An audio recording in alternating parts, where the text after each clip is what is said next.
Hello friends, मैं Zahid Ali Ansari hi tech computer के इस यूट्यूब चैनल पर एक बार फिर से आपका बहुत बहुत इस्तकबाल करता हूं। टैली सीरीज़ की इस वीडियो में आइए आज हम सीखते हैं एप्रिसिएशन और डिप्रिसिएशन के बारे में। एप्रिसिएशन और डिप्रिसिएशन क्या होता है और ये क्यों यूज़ किया जाता है। तो फ्रेंड्स, एप्रिसिएशन और डिप्रिसिएशन जो कंपनी के पास फिक्स असेट्स रहते हैं, जिन असेट्स को कंपनी यूज़ में लाती है, उन असेट्स की करंट वैल्यू जानने के लिए जब हम 31 मार्च को जब फाइनेंशियल ईयर एंड होता है, उस वक्त कंपनी के पास जो भी फिक्स असेट्स है उसकी एक्चुअल वैल्यू या करंट वैल्यू निकालने के लिए एप्रिसिएशन और डिप्रिसिएशन का यूज़ किया जाता है। जिस फिक्स असेट्स की वैल्यू कम होती है, जैसे एग्जांपल के तौर पर मशीनरी, व्हीकल्स, मोबाइल फ़ोन, इन सब की वैल्यू कम होती है, तो इन असेट्स पर डिप्रिसिएशन, और जिन असेट्स की वैल्यू बढ़ती है जैसे land and building, plot, offices, उस पर एप्रिसिएशन करना पड़ता है। एग्जांपल के तौर पे मैंने अगर 10 अप्रैल को एक मोबाइल फ़ोन 18,000 रुपये में ख़रीदा, अगले साल 31 मार्च को अगर वो मोबाइल फ़ोन हम बेचेंगे तो 18,000 का नहीं बिकेगा, बल्कि वो 12,000 या 15,000 का ही बिकेगा। तो वो 3,000 या 6,000 रुपये जो मोबाइल की वैल्यू कम हुई है, वो हमारी कंपनी के लिए एक्सपेंस है, लॉस है, और उस फिक्स असेट्स पर हमको डिप्रिसिएशन निकालना पड़ेगा। वो इनडायरेक्ट एक्सपेंसेस में आएगा, ताकि कंपनी के पास में जो फिक्स असेट्स है उसकी करंट वैल्यू मालूम हो सके। अगर हम डिप्रिसिएशन या एप्रिसिएशन चार्ज नहीं करते हैं तो जो भी असेट्स हमने ख़रीदा है वो 1 साल, 2 साल, 3 साल, 10 साल के बाद भी उतनी ही वैल्यू का हमारे बैलेंस शीट में दिखाएगा। लेकिन अगर हम उस असेट्स को पैसे में कन्वर्ट करना चाहेंगे तो वो असेट्स जितने में हमने ख़रीदा था वो अमाउंट में नहीं बिकेगा। इसलिए किसी भी असेट्स की करंट वैल्यू जानने के लिए उस असेट्स पर एप्रिसिएशन या डिप्रिसिएशन निकालना पड़ेगा। एग्जाम्पल के तौर पर अगर हमारी कंपनी के पास office, plot, land and building है तो उन असेट्स की वैल्यू दिन ब दिन बढ़ती है, इसलिए इन असेट्स पर हमको एप्रिसिएशन निकालना पड़ेगा।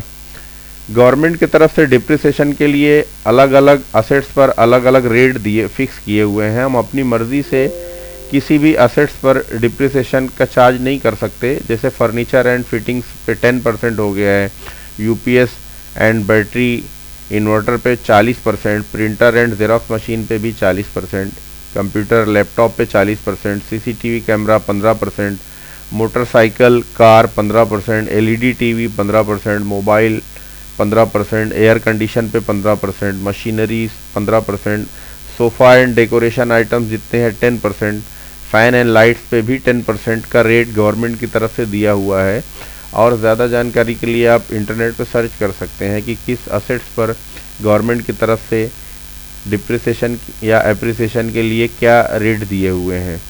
तो जो भी गवर्नमेंट ने फिक्स किया हुआ है उसी हिसाब से हमको अपने फिक्स असेट्स पे डिप्रिसिएशन चार्ज करना रहेगा। तो इसी तरीके से जैसे कि मोबाइल पर 15% मैंने बताया, और अगर जैसे कोई मोबाइल हमने 3 अक्टूबर से पहले ख़रीदा है या आपको ख़रीदे हुए उसको 180 दिन से ज़्यादा होता है, तो आपको 15% के हिसाब से डिप्रिसिएशन निकालना रहता है। और अगर आपने वो मोबाइल 3 अक्टूबर के बाद ख़रीदा है, यानी 180 दिन से कम होता है, तो आपको उस मोबाइल पर 15% का आधा यानी कि 7.5% डिप्रिसिएशन निकालना रहेगा।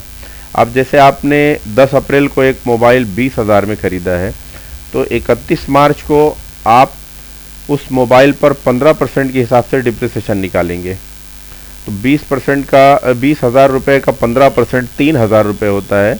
तो 1 साल के बाद उस मोबाइल की वैल्यू 20,000 माइनस 3,000 बराबर 17,000 रुपये हुई। इसके बाद नेक्स्ट ईयर में जब आप उस मोबाइल पर डिप्रिसिएशन निकालेंगे तो उसकी वैल्यू 17,000 रुपये पर अमाउंट पर डिप्रिसिएशन चार्ज करेंगे। तो 17,000 का 15% 2,550 रुपये हो गया। इसी तरीके से हर साल उसकी वैल्यू कम होती जाएगी और लास्ट में स्क्रैप करके हमको उस असेट्स को निकालना रहेगा।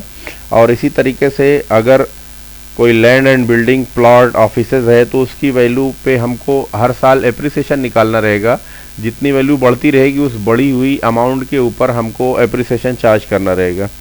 तो उम्मीद है कि आप एप्रिसिएशन और डिप्रिसिएशन के बारे में समझ गए होंगे, और